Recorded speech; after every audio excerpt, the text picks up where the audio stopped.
Tennocon 2024 last weekend was absolutely insane, and I think it's not too far-fetched to actually call these reveals essentially Warframe 2. So, in today's video, let's talk about everything that is to come for Warframe this year, including long-awaited reworks, Infested Liches, and 1999, a whole new era of Warframe. So after big shoutouts to all generous channel members who helped me keep the lights on, let's jump right into it. Alright, so the main thing about the whole presentation, of course, was focused on Warframe 1999, which is going to be the big next story update. However, there was quite a lot more, so in order to have more time for the big update later, let's get the smaller stuff out of the way first. First of all, and this is probably going to be good news for a lot of you out there, the devs have said that they want to focus on making cross-platform trade more accessible and add more options. This means that the barriers to trading with other people on other platforms should be brought down quite a bit, but they did not specify when exactly that should happen. Also, Warframe Mobile for Android is still being worked on. We don't have a release, unfortunately, just yet. And this was quite surprising, we're gonna have not only Warframe 99, but a total of 3 updates coming, all still this year. So let's now talk about what exactly we know about that. The first of the 3 updates is called Lotus Eaters, and it will launch still in August. I assume probably towards the end of August, but anyway, that is quite early. They didn't reveal all too much about what will be included in Lotus Eaters, but they did say that this is sort of a little story quest, a prologue to Warframe 1999, which takes place between Whispers in the Wall and Warframe 99 in the whole timeline, so I assume it's probably going to be something like the, what was it called, Chimera Protocol or something, like this thing where you first get to know Ballas before the new war happened. Something like this, I assume.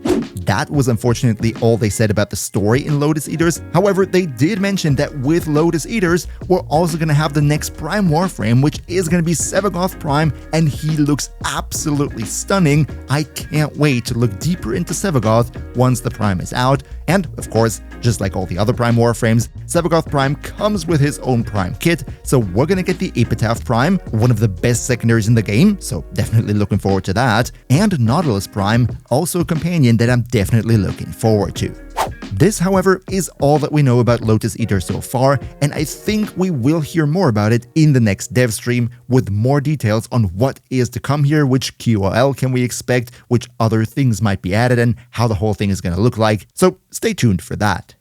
The next update this year, following on Lotus Eaters, will probably be in fall, assuming that Warframe 1999 will come out shortly before Christmas, so fall would make sense for this. This update hasn't been named yet and is currently just named Unannounced Warframe 2024 Update, because we will get more info on that at the Tokyo Game Show at the end of September. Warframe will be there, and then they will officially announce this update. However, they did already tease a couple things, and that will be that there's not just one, but multiple deluxe skins coming, one of them being Caliban Deluxe, which I think looks absolutely insane. I love this, especially the helmet, this Spanish conquistador style, really suits him well, and because we all do not like Caliban the way he is right now, there will also be a Caliban rework at the same time with this update. They did showcase a teensy tiny little simulacrum clip of the rework, but given the fact that I'm not too deep into Caliban, I personally right now can't really deduct anything from these couple of seconds just yet. And that's not all about Caliban, because they said with the launch of the update, there will be a certain time frame where when you log into the game with this update, you will get a base Caliban completely for free. Another big quality of life that will come with the unannounced update is item favorites, so just like you see in the background, you can now go for cosmetics, for weapons, for warframes, and mark them as your favorites so that you can find them more easily in your arsenal.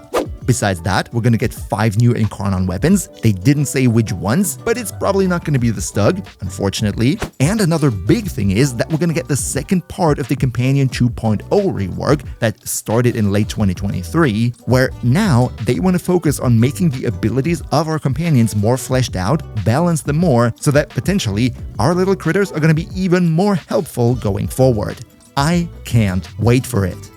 And finally, at the art panel, they did showcase a new Warframe called Cyte 09. We don't know too much about him just yet, but from the design alone, we can sort of guess that he might go into the heavy weapons specialist kind of role with the big MG and also the menacing look.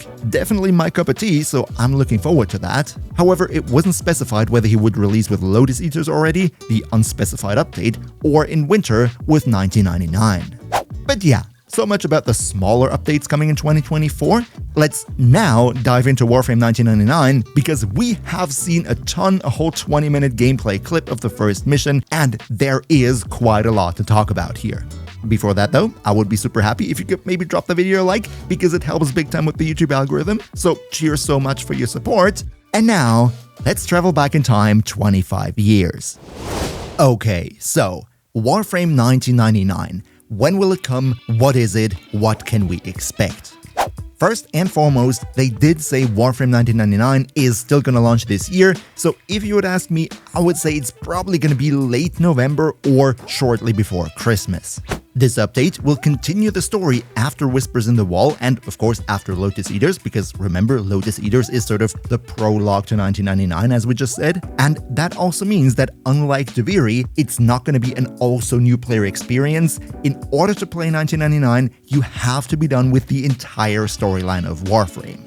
So, if there are still things for you to do, then you have a couple more months in order to prepare for 1999. As for the gameplay itself that was showcased at Tennocon, what we saw was the first story mission of the 1999 story, which in total is probably, and I'm just assuming here so don't quote me on that, probably as long roughly as the new war itself, so quite a big story beat. Warframe 1999 does play in an alternative version of our world, so the 1999 there is not meant to be the 1999 in our world. And as it was also teased in many dev streams before, we will encounter the so-called proto frames, the human versions of some Warframes. The cast here will consist of 6 proto-frames, those being, of course, Arthur and Aoi, Excalibur and Mac that we've seen in the dev streams before. And in addition to that, we also got to know Volt, whose proto-frame name is Amir, and he seems to be a funny, goofy sort of into video games guy. Definitely funny. We have Letty, who is Trinity, Eleanor, who is Nyx and Arthur's sister, just like Nyx was originally meant to be the female version of Excalibur in the very early days of Warframe. And then finally, a very surprising entry, and that would be Quincy, who is not the human version of Rhino. No, he is the human version of the new Warframe Cyte 09. Kind of interesting right here if you ask me. I would have really expected Rhino to also be there, and character-wise Quincy would have seemed to fit Rhino as well, so there must be a deeper reason why they brought Cyte 09 into the cast of all original Warframes and not Rhino, but at this point this is just speculation from my side. We will probably hear more about that as we get closer to release. Now, as far as we can tell, also from the Whispers in the Wall beforehand, the whole thing that the story is going to revolve around is finding Albrecht Entrati, who is sort of somewhere in the year 1999, and our team, which, by the way, this new syndicate with the 6 new people is going to be called the Hex. This team is there to find Albrecht Entrati and see what is going on with him. One quick thing, as we're talking about the Hex, the new syndicate, there is one more funny detail, and that is that there is a little social media messenger with which you can interact with the other team members and have even a little dating sim with which, if you do it right, you can get a New Year's kiss at the end of the story. But yeah, let's talk about the world and the gameplay a little bit more. As we also see in the gameplay in the background, you will have the option to ride your own Atomocycle in the new world.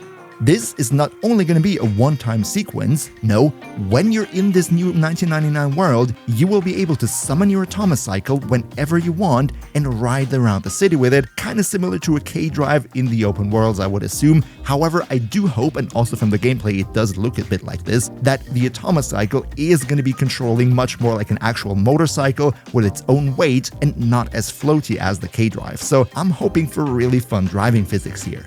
Another super interesting detail about this whole city map that we see here is, in comparison to all the other Warframe tilesets, this is by far the most spacious, the most vertical, and the most open tileset that we have seen so far, especially given the fact that traversal with the Atomocycle is very much intended. I think they definitely play to their strengths with this. But yeah, in terms of the gameplay itself, it looks relatively familiar. We have the same moves, we have the same combat, the same animations, just that, we have the new enemy faction from 1999. We've seen a new potential boss with that commander, general, whatever she was, I forgot the name.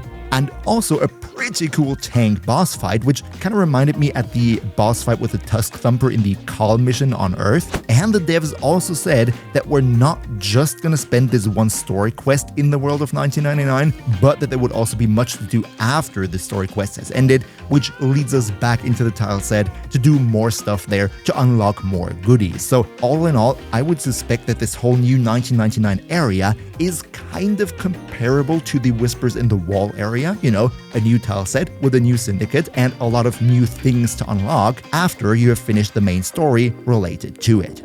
Unfortunately, we don't know all too much yet about what we can expect as unlocks or as goodies from playing 1999. However, there is one thing, and that is the Infested Liches, a topic that fans have been asking for a long time already.